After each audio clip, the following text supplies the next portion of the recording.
Bienvenidos a La mente y sus cicatrices. Soy Pablo de Lorenzo, psicólogo experto en trauma y acoso, y hoy traemos un contenido un poco diferente a lo habitual. Vamos a hablar de 3 síndromes que encontramos en psicología: el síndrome del impostor, el síndrome o fenómeno efecto de Dunning-Kruger y el síndrome de Hikikomori. El podcast de hoy se dividirá en 3 secciones. La primera sección será en la que hablaremos del síndrome del impostor, que seguro que a muchísimos oyentes os suena. El síndrome de Dunning-Kruger, que es un poco el opuesto, con sus matices, al síndrome del impostor.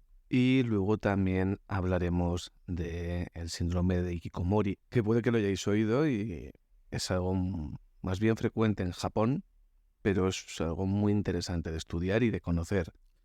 Empezamos entonces con el síndrome del impostor. Los psicólogos Pauline Clance y Susanne Imes describieron este síndrome en 1978, refiriéndose a intensos sentimientos de malestar y culpa al momento de aceptar los logros conseguidos. Suele ir acompañado por un miedo irracional de ser expuesto como un impostor frente al entorno que le rodea. Y a quienes padecen este síndrome les es muy difícil interiorizar los méritos obtenidos por sus propios logros, por su desempeño. Se resisten a aceptar que se merecen lo que han ganado con esfuerzo y con sudor. O, bueno, igual gente con mucho talento que ha obtenido logros importantes, pues les cuesta aceptar que los hayan conseguido. Aunque existe evidencia como resultados de los exámenes o citas de los que les respalden que sí que lo merecen. En un principio se creyó que el síndrome del impostor se trataba de un fenómeno que únicamente aparecía en mujeres, pero luego varios estudios han demostrado que no, que también aparece en hombres y no es exclusivo de población femenina. Se estima que el 70% de la población sufrirá este fenómeno al menos una vez en la vida, en mayor o menor medida, obviamente. Un dato curioso sobre este fenómeno es que hay 5 tipos de síndrome del impostor. El primero de ellos va a ser el perfeccionista, el cual aspira a la perfección absoluta y cualquier resultado que considere inferior lo va a considerar un fracaso. El foco lo va a poner en cómo se podrían haber hecho mejor las cosas. Es una persona permanentemente insatisfecha. Luego, por otro lado, tenemos los genios naturales, cuya actitud está relacionada a la facilidad con la que han conseguido su objetivo de ese momento. Y el hecho de tener que esforzarse demasiado por algo y trabajar duramente por ello, pues supone algo negativo para ellos, ya que piensan que el éxito debería llegar a ellos de manera natural y prácticamente sin esfuerzo alguno. Luego tenemos otro subtipo, que sería el superhombre o supermujer, el superestudiante, que conciben el éxito como maneras, como manejar diversas responsabilidades al mismo tiempo, y el más pequeño desliz en alguna de las tareas supondrá para ellos un fracaso absoluto, aunque en el resto de tareas hayan logrado el éxito. Se focalizan excesivamente en lo negativo, en los pequeños detalles que no han conseguido, y hacen un filtraje cognitivo en el que se obsesionan con lo que no han conseguido. Luego sería el subtipo del experto. En este caso, el éxito está ligado a la cantidad de conocimiento o habilidades para algo en concreto, y su mayor miedo es ser expuestos como inexpertos por falta de conocimiento. Es curioso esto, porque a medida que una persona se va haciendo cada vez más experta en un tema, más se da cuenta de que el campo de lo que puede llegar a aprender y lo que llega a desconocer es enorme. Entonces, a veces pasa que cuanto más se sabe, más sabe uno que desconoce cosas, y entonces siente, usted, no sé tanto como creo. Puede llegar a generar esta sensación de impostor, pero precisamente es al revés. Serían las personas que más saben del tema. Luego estarían los solistas. Solo consideran que una actividad fue exitosa si se realizó de manera individual y sin ningún tipo de ayuda. En este caso, el simple hecho de pedir ayuda supone un fracaso para este subtipo de personas solistas. Necesitan hacerlo todo de forma individual. Habiendo visto estos 5 subtipos, tenemos que además hay un constante miedo a ser descubiertos, como si estuviesen ocultando que realmente son unos farsantes. Las personas con el síndrome del impostor suelen presentar altos niveles de ansiedad, frecuentemente baja autoestima y falta de confianza en sí mismos, síntomas somáticos, dificultades sociales, depresión, y llegan a quemarse y tener síndrome de burnout. Una pregunta que nos podemos hacer es cuándo se pasa de dudar a creer que se es un impostor. Por un lado, si tenemos ciertas dudas de que de vez en cuando sobre nuestro rendimiento, no significa que tengamos el síndrome del impostor. Es normal plantearnos que si lo estamos haciendo bien o mal, hacer un pequeño análisis de lo que estamos haciendo. Pero si son dudas que se presentan con una frecuencia constante, con mucha intensidad, entonces podríamos valorar que se tratase de ello.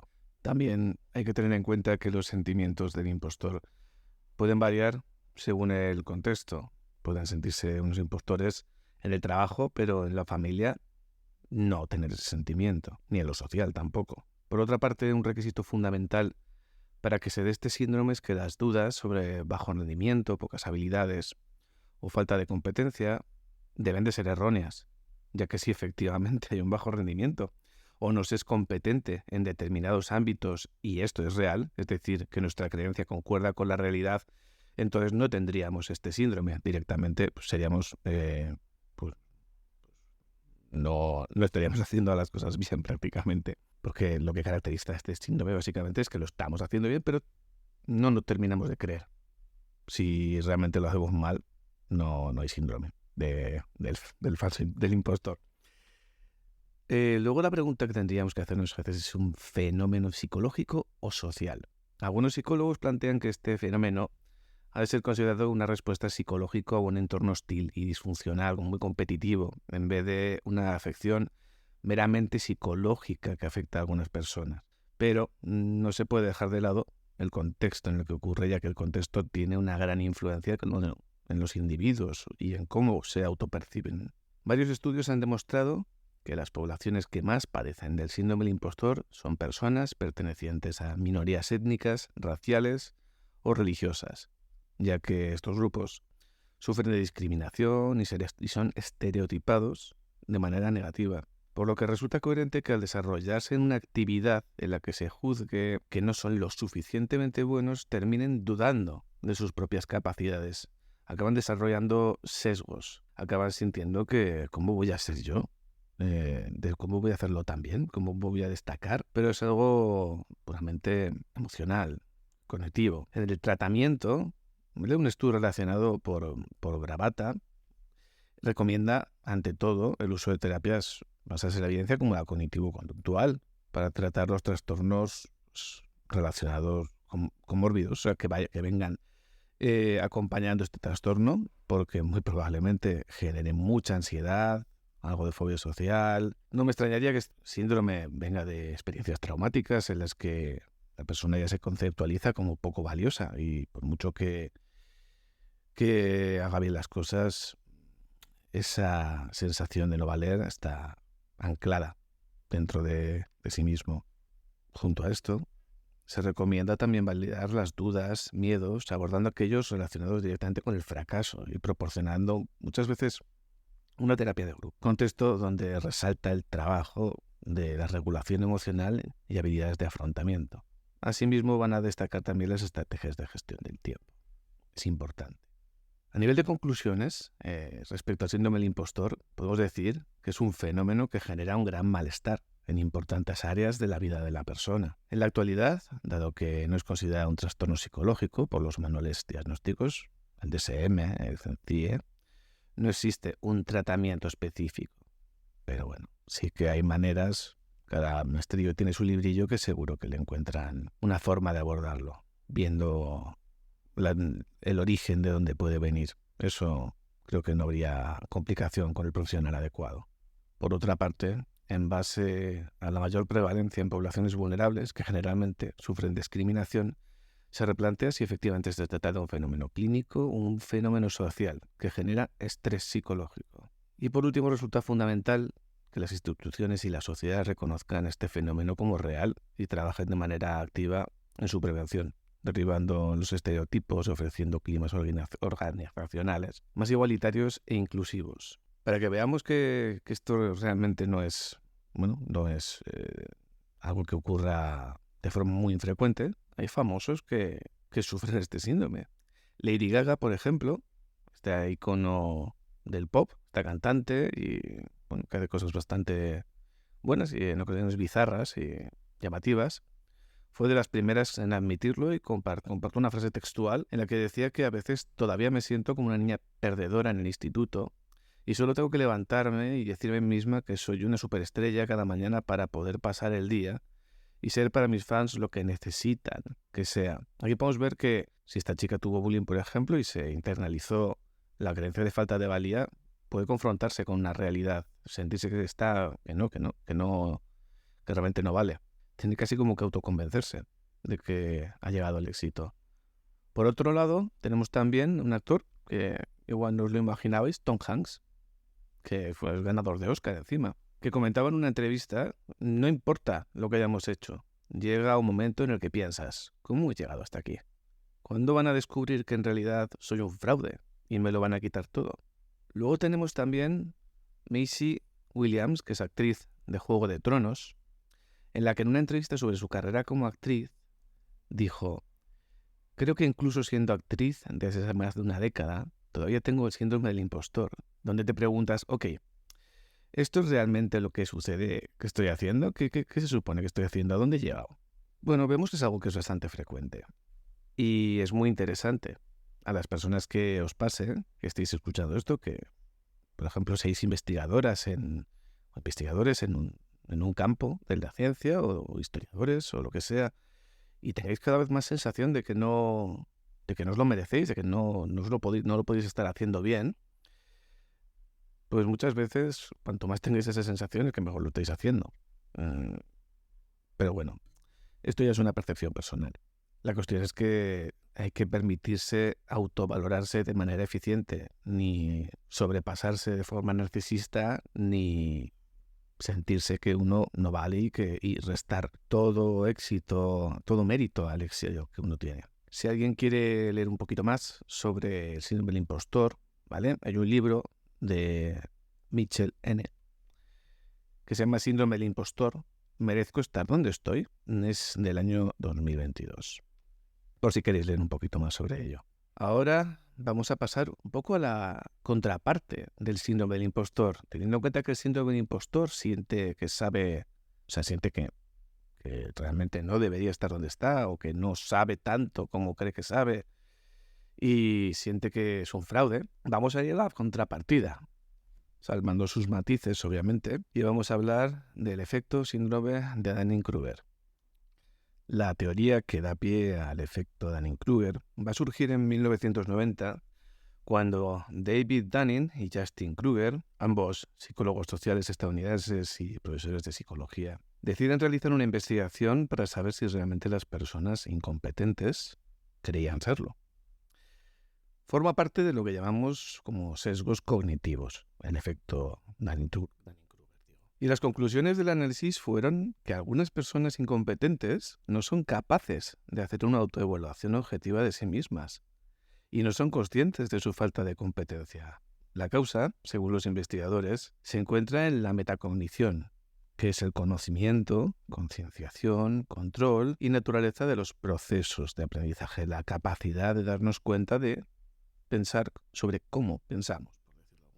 Y el efecto Dunning-Kruger podría definirse básicamente como la percepción que una persona con escasos conocimientos tiene de sí misma al creer que sabe más de lo que en realidad sabe. Este tipo de personas suele opinar acerca de todo, sin tener un conocimiento adecuado sobre lo que está opinando, pero cree que tiene razón. Intenta como imponer su idea, aunque esté equivocada, intentando hacer pasar a los demás por ignorantes cuando es probable que el ignorante sea él o ella. ¿Y cuáles serían las razones de que aparezca el efecto Dunning-Kruger? Las razones por las que aparece el efecto Dunning-Kruger están relacionadas con la metacognición, la teoría de la mente, como hemos comentado, que es la capacidad que tienen las personas para analizar y comprender su propio pensamiento y conocimiento, y hacer una evaluación objetiva de sí mismas. La causa del Dunning-Kruger se encuentra justamente en eso. Es no tener esta capacidad metacognitiva para evaluarse y ser consciente de los propios conocimientos y habilidades reales. Pero este efecto tiene como dos vías, por así decirlo. Por una parte, lo que hemos comentado, que una persona cree saber más de lo que sabe realmente, y por otra parte el efecto contrario, que sería saber realmente algo sobre un tema, pero subestimarse y creer que se es más bien ignorante en el tema. Bueno, este punto recuerda mucho al síndrome del impostor. Pero bueno, ¿cómo se detecta el efecto Dunning-Kruger? Las conclusiones que obtuvieron en la investigación que hicieron tanto Dunning como Kruger, que dieron pie a este efecto, fueron las siguientes. Las personas que tienen menos capacidades se consideran más hábiles. Personas menos hábiles e incompetentes no tienen capacidad para identificar su escaso conocimiento en determinadas áreas. O sea, no saben que no saben.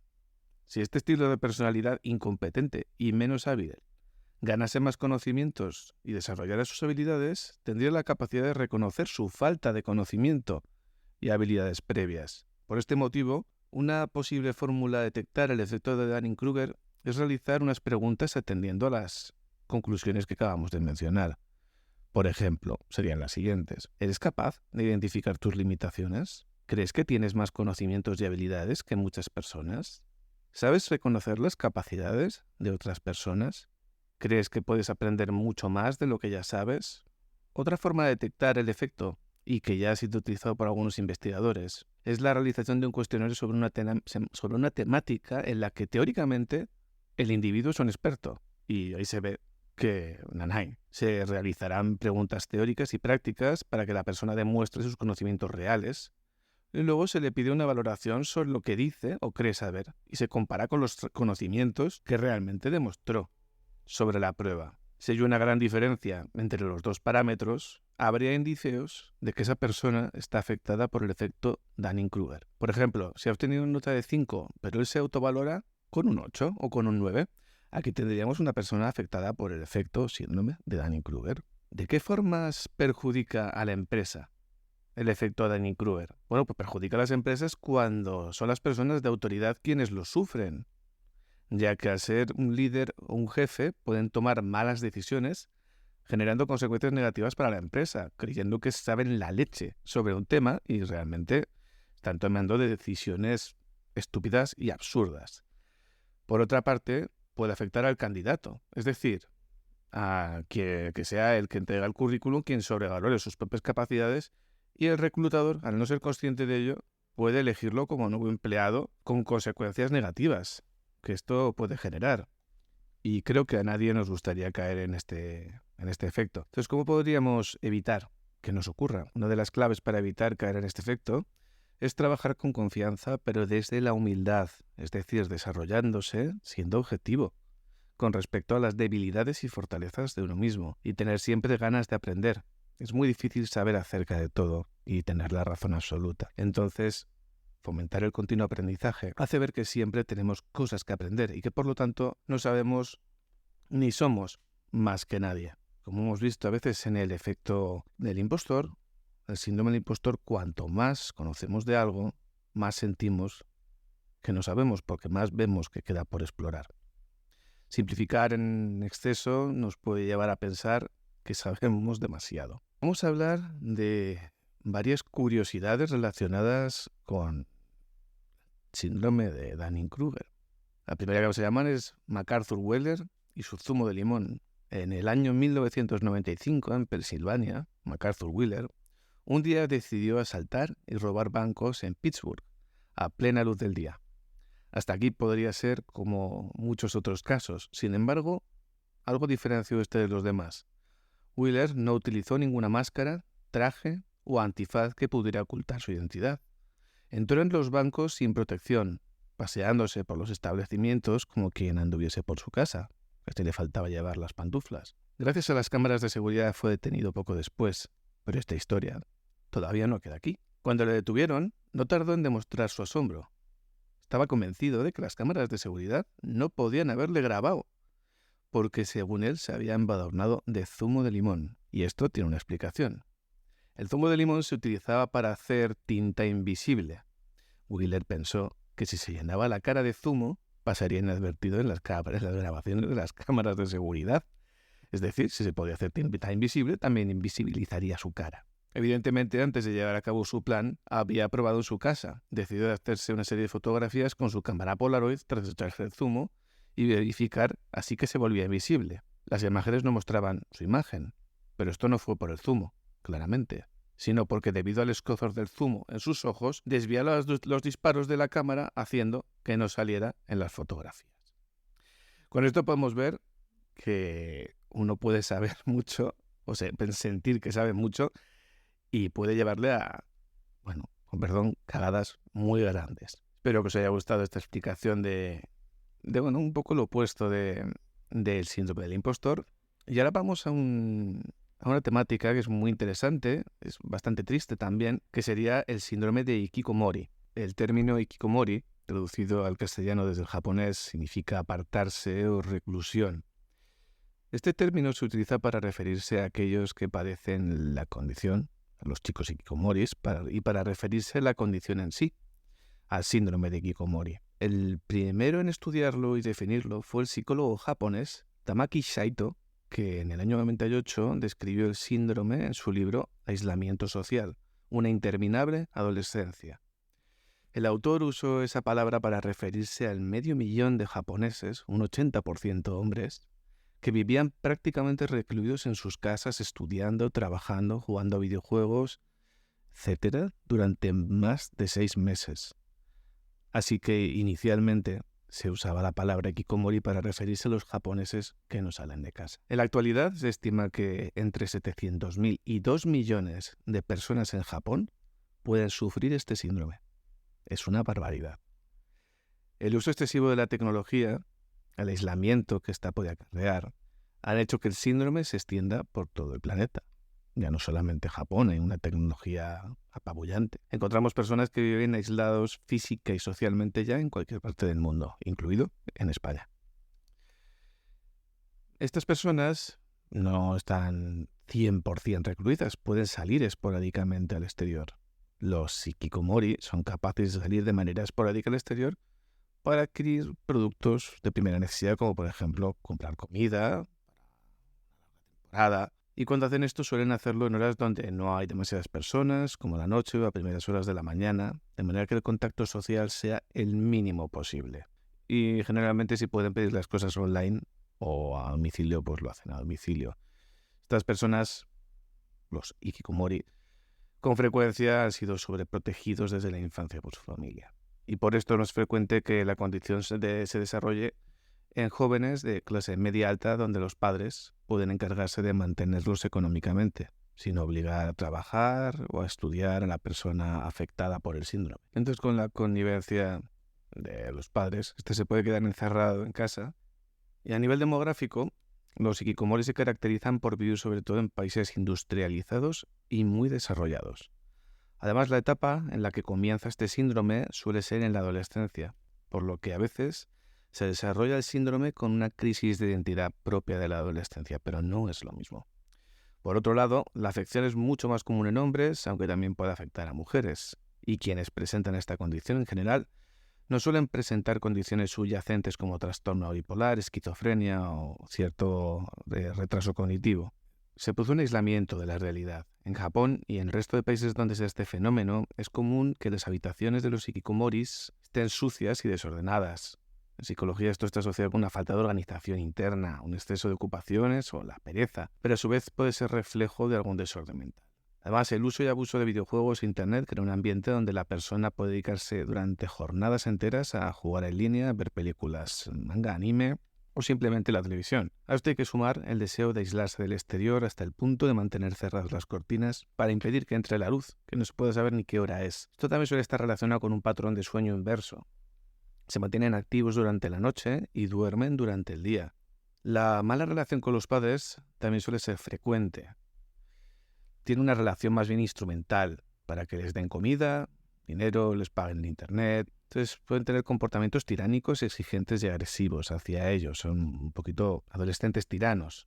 Se comportan mal hacia sus padres y pueden, yo creo, presentar violencia filoparental, como estudiamos en uno de los episodios anteriores, por si os interesa saber sobre esa temática. Esto puede llevarlos incluso a amenazar con suicidarse si intentan sacarlo de su habitación, de su estatus de hikikomori, por decirlo de alguna manera. Llegan a utilizar la manipulación emocional, pues como vemos, con bastante facilidad.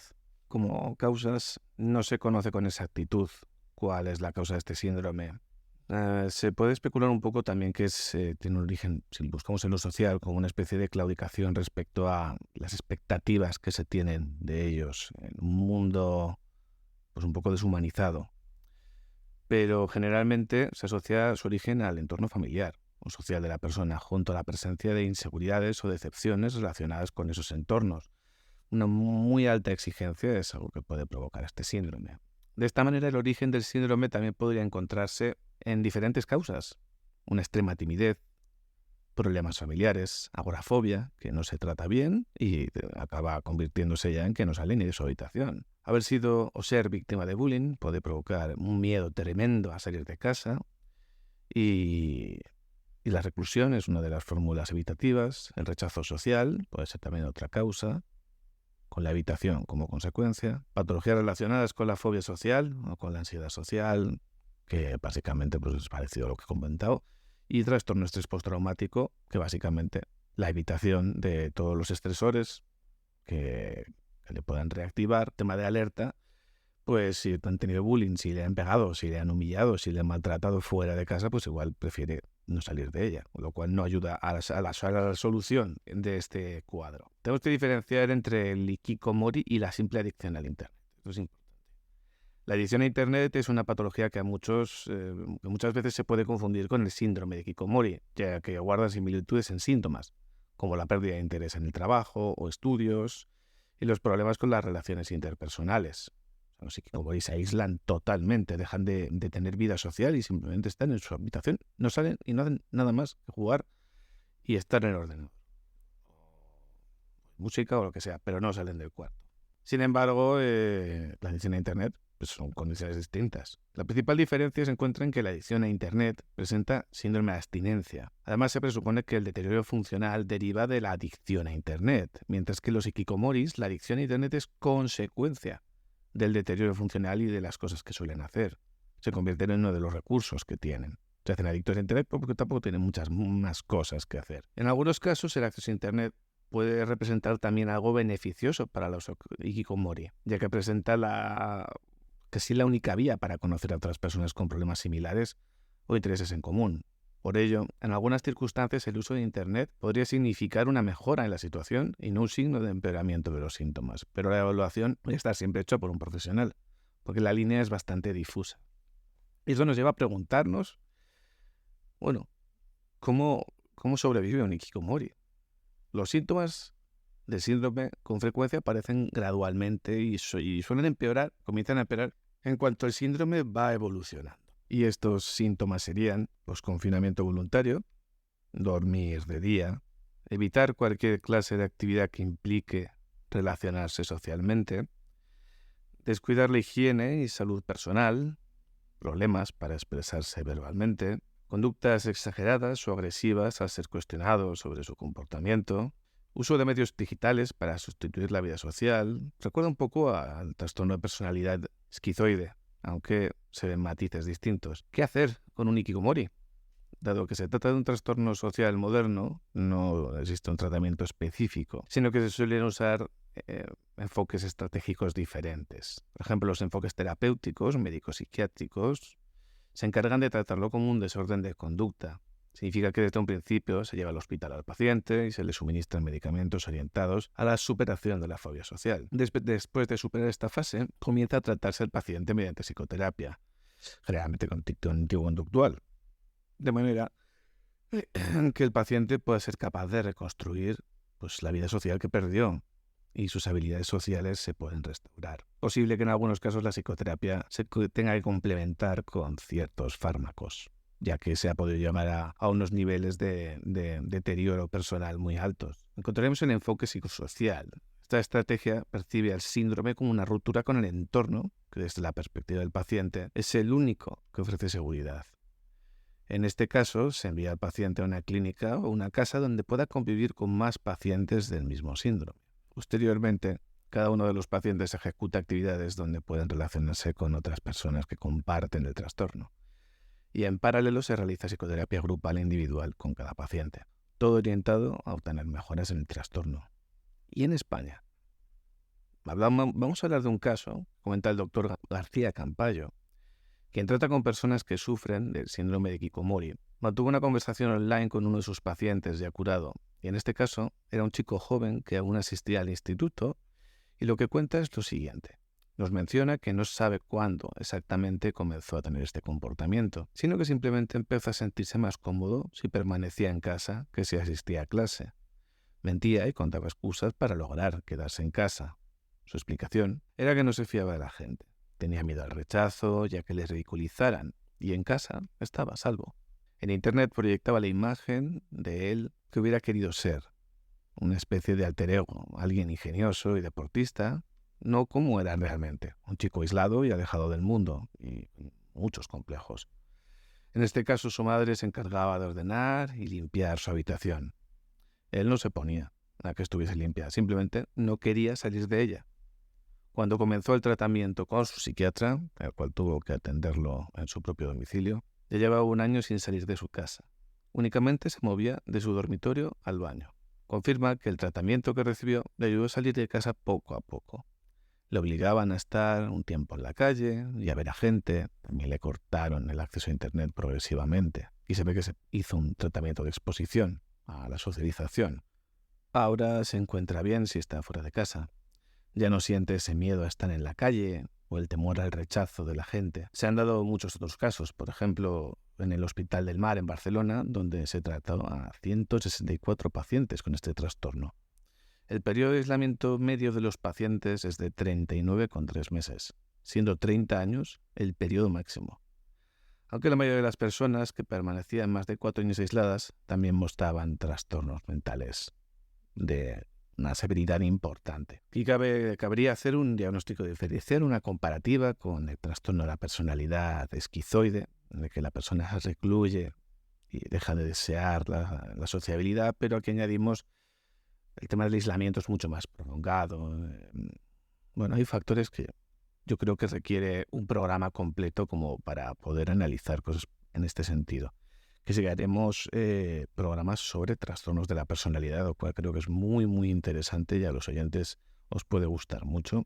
Aquí terminaría la exposición de estos 3 interesantísimos síndromes y efectos.